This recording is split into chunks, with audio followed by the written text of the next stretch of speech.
మన స్టోరీలో ఉండే టర్నింగ్ పాయింట్. రావణుడికి చాలా కోపం వస్తుంది. వాళ్ళ అంకుల్ మారీచుని ట్రిక్ చేసి రాముణ్ణి లక్ష్మణుణ్ణి డిస్ట్రాక్ట్ చేయి గోల్డెన్ డీర్ లాగా అని చెప్తాడు. వాళ్ళిద్దరూ దూరంగా వెళ్ళిన వెంటనే రావణుడు సీతమ్మని కిడ్నాప్ చేస్తాడు. ఆ big mistake. Jatayu brave old eagle, అది అతన్ని ఆపడానికి ఎంతో ట్రై చేస్తుంది. కానీ చివరికి సివియర్గా ఇంజురీస్ అవ్వడం వల్ల చనిపోతుంది. రాముడు లక్ష్మణుడు రిటర్న్ అయ్యాక వాళ్ళకు అప్పుడు తెలుస్తుంది సీతమ్మ మిస్సింగ్ అని. జటాయు లాస్ట్ రైట్స్ని పర్ఫామ్ చేసి ఇంకా సీతమ్మ కోసం వెతకడం స్టార్ట్ చేస్తారు. ఆన్ ది వేలోనే వాళ్ళు శబరిని మీట్ అవుతారు. శబరి ఒక ఓల్డ్ డివోటీ.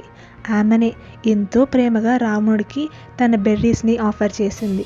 ఫైనల్గా డెస్టినీ వాళ్ళని ఇప్పుడు పంపా సరోవరం దగ్గరికి తీసుకెళ్తుంది. అక్కడే వాళ్ళు మన హనుమంతుణ్ణి మీట్ అవుతారు. ఇప్పుడు స్టోరీ నెక్స్ట్ లెవెల్కి రీచ్ అవుతుంది.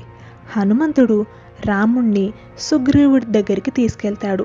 సుగ్రీవుడు వానర మహారాజు, కానీ ఎగ్జైల్లో ఉంటాడు. సుగ్రీవుడు, నా బ్రదర్ వాలిని డిఫీట్ చేయడానికి నాకు హెల్ప్ చేస్తే సీతమ్మని వెతకడంలో నేను మీకు హెల్ప్ చేస్తాను అంటాడు. అందుకు రాముడు అగ్రీ చేస్తాడు.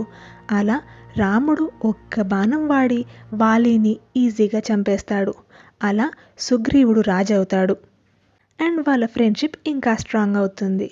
ఇంకా మన సీతమ్మ కోసం ది గ్రేట్ సర్చ్ స్టార్ట్ చేస్తారు. హనుమంతుడు సౌత్కి వెళ్తాడు. అలా అక్కడుండే సముద్రాన్ని దాటి లంకని రీచ్ అవుతాడు. అక్కడే అశోకవనంలో సాడ్గా కూర్చున్న మన సీతమ్మ కనిపిస్తుంది. హనుమంతుడు సీతమ్మకి ప్రూఫ్ లాగా రాముడి రింగ్ ఇచ్చి అక్కడుండే అశోకవనం మొత్తాన్ని డిస్ట్రాయ్ చేస్తాడు. దాదాపు సగం లంకని కాల్చేంత పని చేస్తాడు. అలా ఇప్పుడు సీతమ్మ దొరికింది అన్న గుడ్ న్యూస్తో తిరిగి వస్తాడు. ఇప్పుడు it's time for final battle.